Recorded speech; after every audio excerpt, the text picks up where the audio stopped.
Hi, welcome to Vegan Business and Marketing Tips for cafes, restaurants, cloud kitchens, home bakers, and chefs. If you're vegan and you either own or plan to start a vegan food business, and you'd like to do this in a joyful, peaceful, deeply fulfilling way, then you're in the right place. I'm Susmitha Veganosaurus, and I'm so glad you're here. Let's kick off this episode with an inspiring message from someone who's taken my guidance and applied exactly what I'm teaching you in this limited series podcast. This is a testimonial from Sonali Meera Srinivasan. Sonali works in the field of therapy and counseling. She helps people, and she's also a vegan. Attending Susmitha's Ideal Customer Avatar workshop made a difference personally and professionally. The design and flow of the workshop helped me reflect and envision the kind of clients who'd be my ideal clients, an endeavor which was very exciting, helpful, and empowering. The inputs helped me get into better alignment with what I wanted from my work, including the kind of clients I'd really like to work with. I see the difference in my practice. I would highly recommend Susmitha's coaching to anyone looking for experience-based insights and guidance tailored to your context.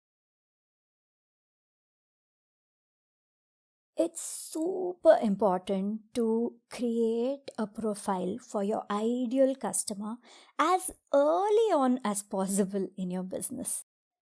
Doing this makes so many things easier for you. It gives a lot of clarity. Now, this whole building of an ICA, your ideal customer or client avatar, that does come from the corporate business culture. And the kinds of things that people consider while building this ICA are the age of the customer, their earning capacity, which place or city or whatever they live in, or it could be like an urban or rural customer, the gender of the customer, and things like that. Now, these are very basic cookie cutter things to consider, and yes, they are important. But as a vegan food business owner, the way you build your ICA is going to involve things that are far more important. You need to approach it a lot more holistically when it comes to doing it for a conscious business. It goes beyond the demographic or the earning capacity of your customer. It goes deeper into what kind of person they are. Now, an ideal client avatar session can go on. I mean, if you want to go deeper and deeper, it can take like an hour. You can do a full hour-long session in depth. But even if you don't do that, to start off with, I want to give you a few key areas to consider while you build your own ICA. At least a quick exercise in this is going to set you up to be better in the products that you develop, the marketing messages that you come up with, the way you approach your customers. Considering a proper ideal client perfectly suited to your business is going to help you with all these things. I've listed out all these questions in the workbook for you, so I hope you've downloaded it. If not, the link is in the description of the podcast. You can download your workbook from there. So you don't have to really pause or note down the questions, but I want to explain each of these areas to you so that when you do sit down to write answers to those questions, you know how to approach it. You have a lot more clarity. So, apart from the age, gender, earning capacity, etc., of the customer, your ideal customer, here are the other things to consider. 1. You are a business that is working towards a higher cause, a higher goal. veganism is your prime motive to bring that out in the world, and I'm assuming to break any kind of misconceptions that people have about vegan food or baked goods or products. So that's your key USP. That's why your business exists in the first place. So then you need to ask yourself, the customer who you target, is that somebody who also cares about the same things that your business does? Or do they just want to buy your stuff, order from you, eat with you often, and support you simply because they like what you provide? So they are reaping the benefits of what you provide without really being that particular about the motivation behind your business. So first of all, you need to get clear on who that customer is. It's somebody vegan, somebody who cares about veganism, or somebody who just cares about you as a person, or your team, or your business as it is, and what they get out of it. Simply a matter of how their experience is with you. So that's the first thing to get clear about. The second thing, what need of theirs are you fulfilling?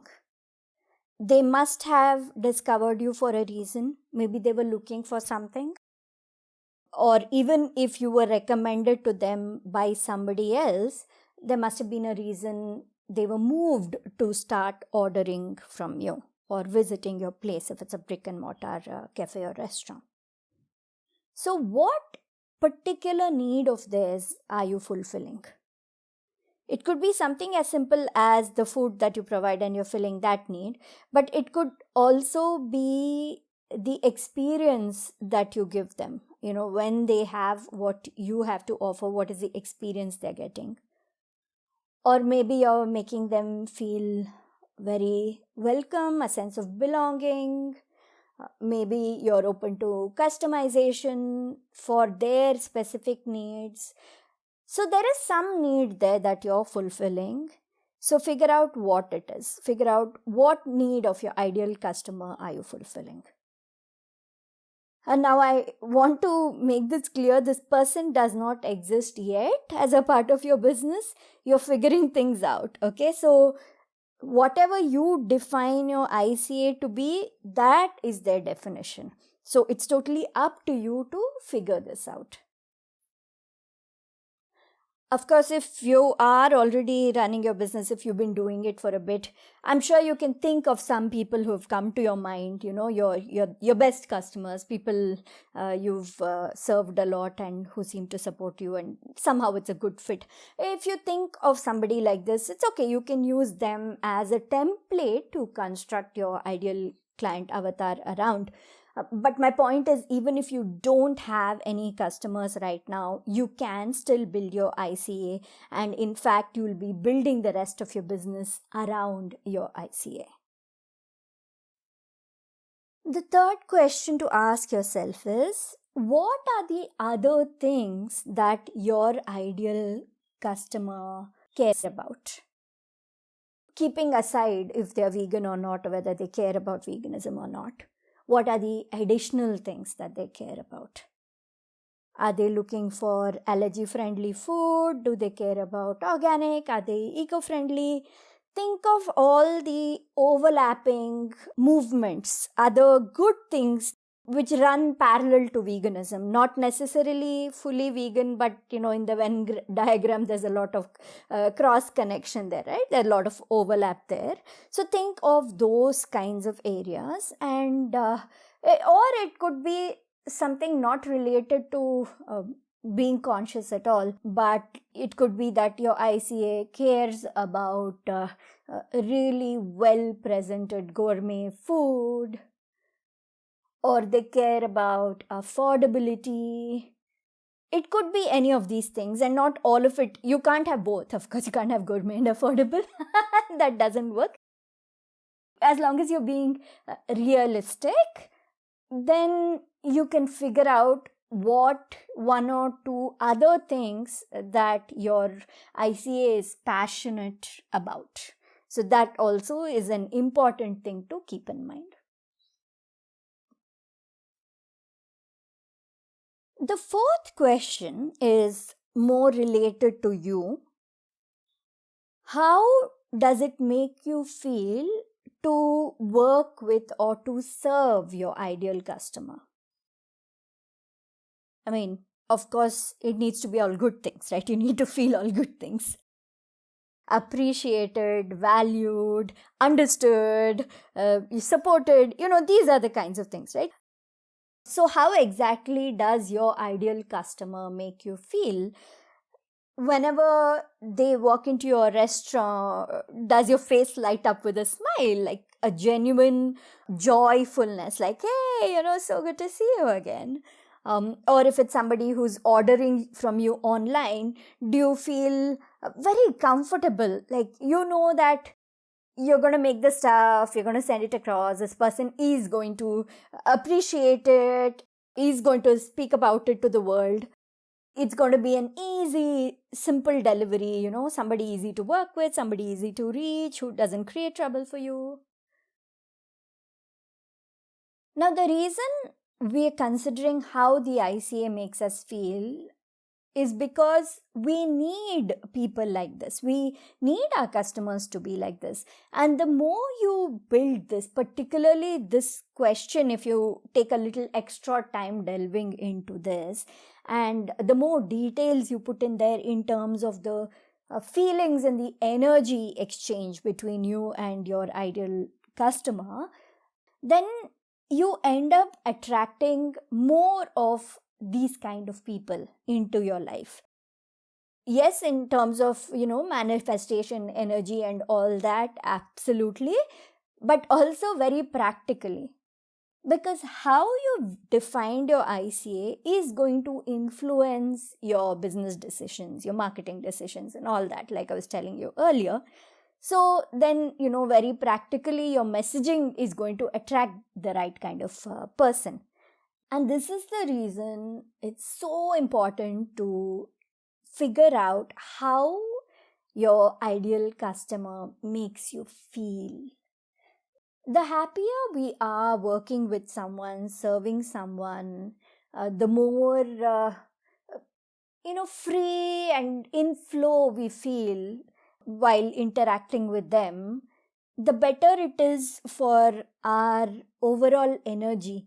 And this energy affects the entire business. So this is something that helps us become sustainable in the long run. So definitely, how do they make you feel? How do they treat you? How do you feel like treating them? All of this. And in, of course, a very beneficial, positive way. Spend some time digging deeper and figuring out the answers to this question. So yeah, these are 4 very important things to consider. There's plenty more, but yeah, I won't overload you with information about this right now. However, with just these 4 things figured out in place, you will be in a very good position. You'll have a lot of clarity about the kinds of products you develop, the kinds of branding that you do for yourself, the messaging that you put out there, and it also helps your confidence. Because yes, you can't make everybody happy, right?